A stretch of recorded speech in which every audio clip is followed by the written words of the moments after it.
Hey guys, Jessica Schwartz here. I had so much fun filming my first makeup video and talking about like what I do for a full face of makeup that I've decided to continue and do another makeup video. I am super obsessed with watching YouTube gurus and beauty makeup tutorials. I have completely learned about makeup really through YouTube in the last 6 to 8 months. So all of the products that I have are drugstore because obviously I am new to trying a bunch of different products, so I am going to do the more affordable ones.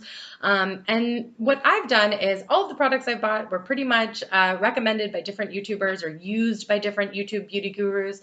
And I want to talk a little bit today about products that YouTubers made me buy that don't really work for me and why they don't really work for me.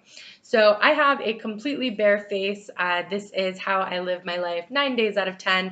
I really only wear makeup if I am at a class I teach, when I have a client call that is like in person or on a video call, or when I'm filming for YouTube, which is not super regular yet. I will work on that for my like 8 subscribers who are probably all related to me.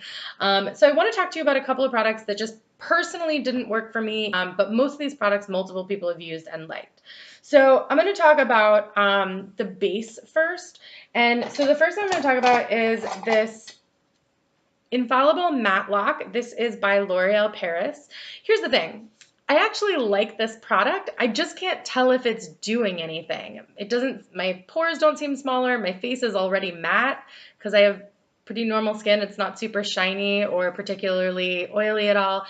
I just can't tell if primer is doing anything. It dries quickly, it sinks in, it feels nice. I just don't know if it does anything. So I don't know if that was a waste of my money or not. I'm just not sure. So I'm very confused on that one. I think that concealers in general are pretty fun. I like them. I'm going to just pull up a mirror right here and just add on a little bit. And matter of fact, I think that this might even be a little bit dark for me. I am very fair. Not only am I very fair, I'm also just in general, I'm super pale and I have freckles and I have a little bit of redness here and there, but not a ton, mostly on my cheeks. So I don't really mind when it comes to concealer and, you know, the colors. Like I feel like if it blends into my skin, I don't necessarily want super, super bright under eyes. I just want it to, you know, be evened out, I guess. Okay, so the next product that I feel like YouTube made me buy was this Wet n Wild Mega Glow Contouring Palette. I don't know if I just got the wrong color or if this is just not working for me and my skin type. I don't think this is great for me. I'm gonna use this Real Techniques brush and I'm gonna show you what I mean. So it's really dark for one, and if you look at my skin, like I'm very light, and this one is very yellow. So first of all, this is not a highlighter. I mean, if you look at it, this is not a highlighter. It is just a pale yellow powder. It's not shimmery. It's also, God, that swatched terribly, but it's not shimmery. It's not even particularly like a good color for me. So it's just, I've never used that side. But in terms of, oh, there's a ton of fallout. But in terms of the bronzing shade, I'll show you what I mean. Like, so I don't even bronze, oh my God, look how ridiculous that looks. But so I don't even use all that much to start with. So to have it be so dark, like that's crazy. Look, it doesn't, like for me, it's not even blending all that well into my skin. Maybe I can take the Beauty Blender and like push some of that away. But yeah, that is not super attractive. Like I think we can just all agree that that is not great on me. But so for whatever reason, this does not really work for me. Granted, there's a lot of things by Wet n Wild that I really like. But this, and there's another as well. This is, by the way, in number 750A, Caramel Toffee. Caramel, however you say it. But it's just something that doesn't work for me. And on the same note, on the same type of makeup, I want to talk about this Master Contour by Maybelline. This is in the light medium. I bought, first of all, the brush that comes in it, very tiny, not very useful. I don't like it and I don't use it. It is labeled as Contour Blush Highlight. Just as a side note, this highlight is not where's a good place to swatch a highlight? Let's see. Maybe I'll just do it right here. So the highlight is not very bright. Can you even see that at all? Let's try, let's add a little bit. Let's double swatch it. So the highlight is barely there. So I basically just don't use it at all. The blush is actually great. I like this blush shade. It's a very pink blush. And I do, when I use blush, I do like kind of that pinky peachy color, not necessarily like rosy.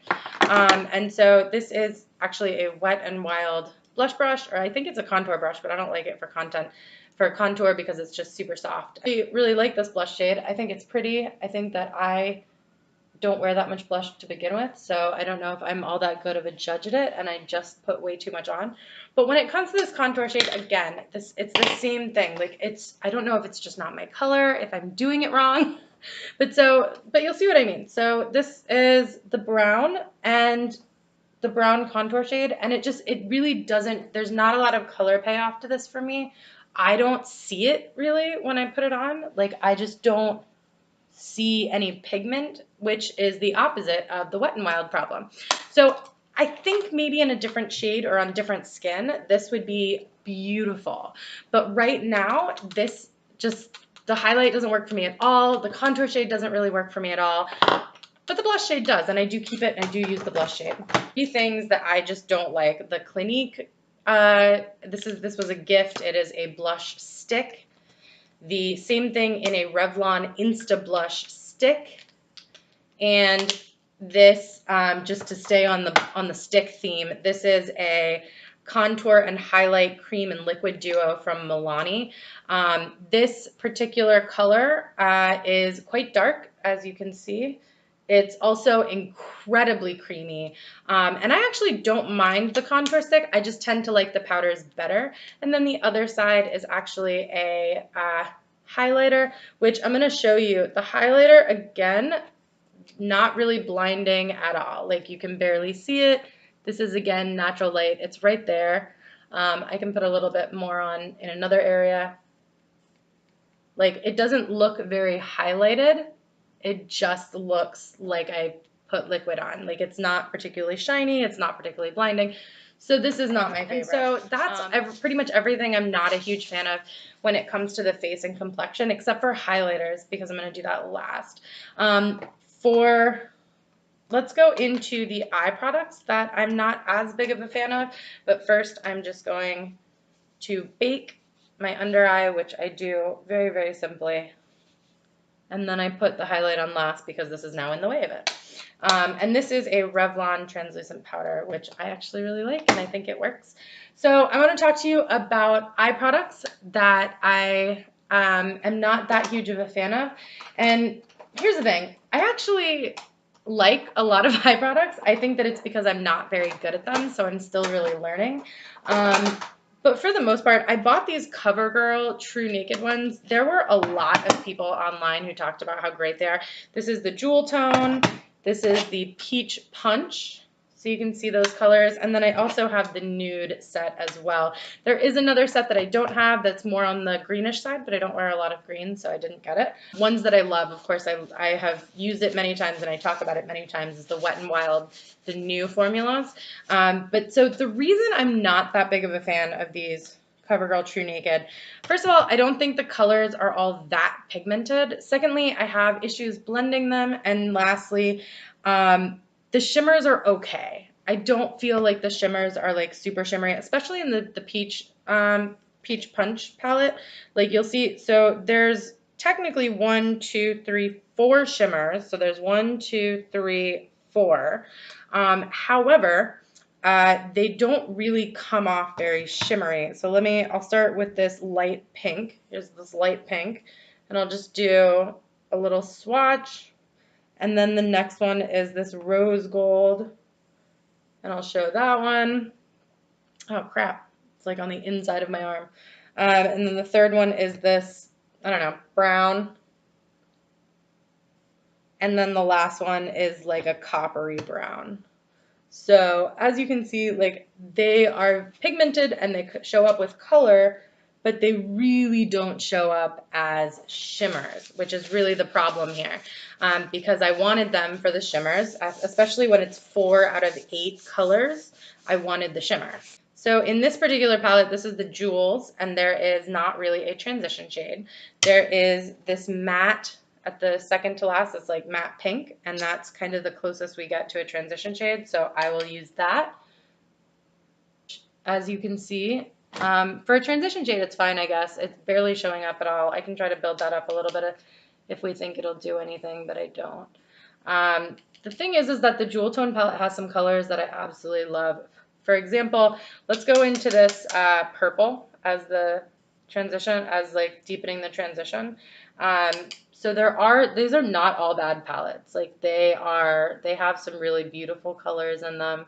And it's something that the bright blue, the bright purple, like these are gorgeous colors that I would love to be able to wear more regularly, but I just don't feel like they're super blendable. I don't feel like they're super pigmented. This is like barely coming out. Let me use a smaller brush. Let me try a smaller fluffy brush and see if that works better. And I did not put on an eye primer, as you may note, because I don't think that, so I use an eye primer and I like it, but I don't think you should have to use it to see anything. And that's kind of like my point here. So either way, like even without tapping off the excess, you're seeing that it's really more of a shadow of purple. It doesn't feel like there's a lot of purple showing up. So I can continue to blend this. This is not a problem. But just to kind of give you an idea, let's dip into the bright blue, I guess, just to give an example. So this is a very, very bright blue. And you can see that that is a lot. But let's try that on this side so you can see kind of if that is showing up.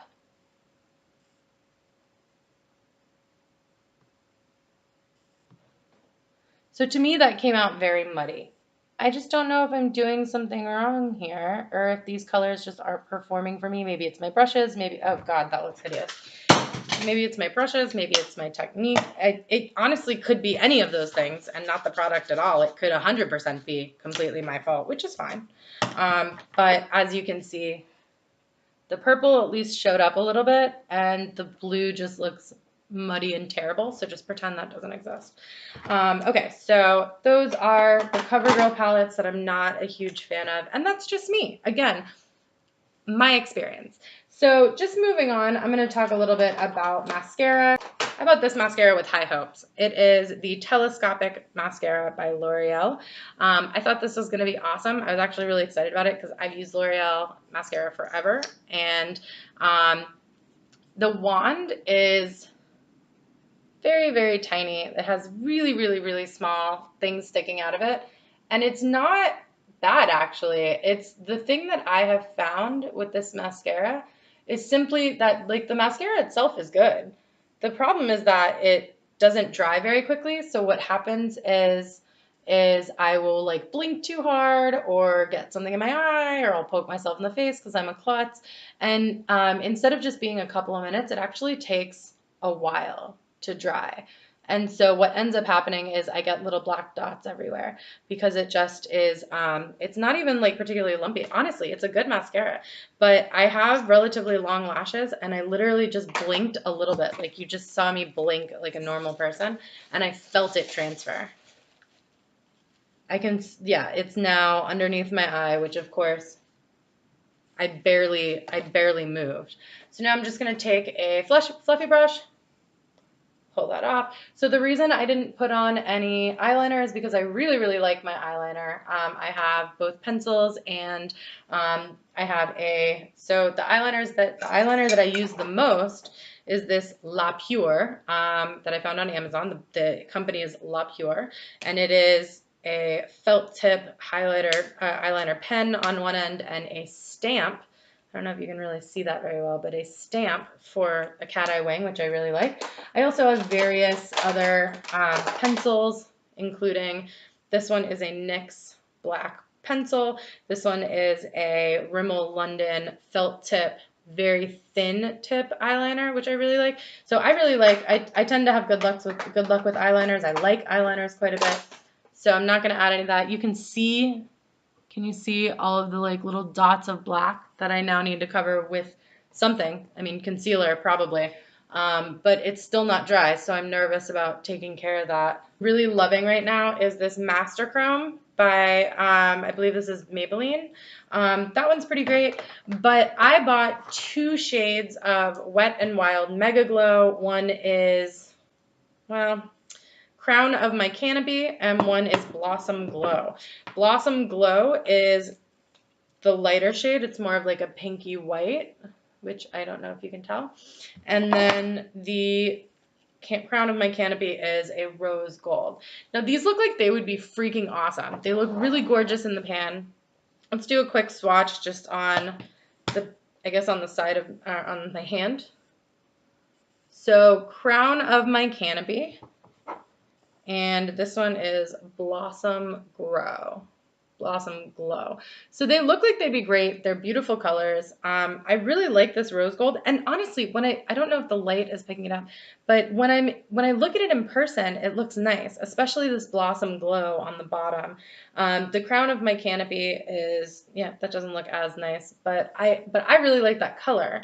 The problem is that when I put it on, let's do it with this lighter shade that you can see super well. When I put it on, I don't feel like I can really see it. So I have this little sculpting brush. So first of all, I have a fan brush, and everyone uses fan brushes, and it doesn't seem to work for me, so I'll show you. I hate this fan brush. I don't see the point of it. This is a Real Techniques fan brush specifically meant for things like this, and it's the only brush I have that I hate, but I'll show you. So I'm picking up color. So I picked up color again, and I'm just swiping it on where people do. And when I'm looking directly in the mirror, like I can only see it a little tiny bit, and I don't love it. So I use this sculpting brush by the same company, Real Techniques. I'm going to use the same Blossom Glow and put a bunch on there and do the exact same thing, just with a slightly denser brush. Now, to me, I see that a lot better, and it could just be because this side is the side that is in the sun or in the natural light. But either way, when you look at this, you can see like it only shows up a little bit. It shows up, this side looks more because of the sun. But if the natural light wasn't there and it was just regular light, like look at that. It's not that much, which is weird, especially because I wear glasses. So you have to remember that everything that I put on, the glasses are going to mask it somewhat. So I do need to have something that is a little bit more blinding. That, I mean, I'm not talking about necessarily skin frost or anything, even though I would love that. But the fact is it is not blinding.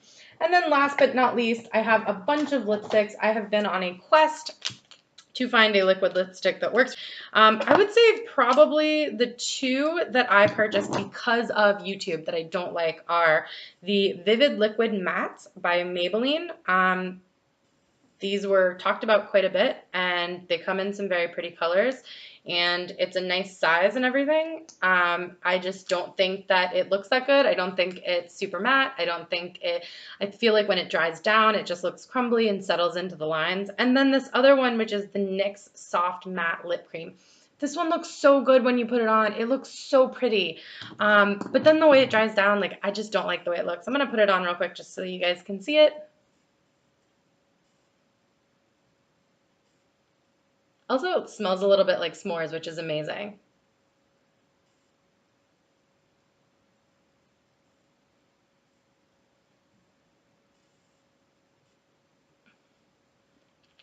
So I don't know if you can see, you have to be able to see that. I have a dry patch on my lip, and the lipstick darkened it immediately.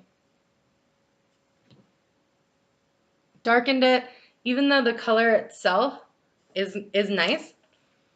It catches on the dry patches. And then also it kind of feels like a traditional lipstick. Like it doesn't feel like it really, really dries down, which obviously it's not a liquid lipstick. It is a soft matte lip cream. So I don't know if it's supposed to do that, but it's also completely not transfer proof. So just as an example, not transfer proof at all. So, and I think that that's really what I was expecting, was something a little bit more budge proof, because I feel like I could get over like pulling on a dry patch if it was transfer proof. because I could always use a lip scrub or something to make sure that there wasn't a dry patch for it to cling on to. So that is my look of things that don't look good on me, which I'm sure is such a lovely look.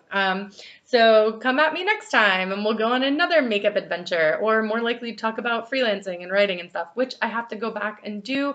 So thank you for watching and please subscribe.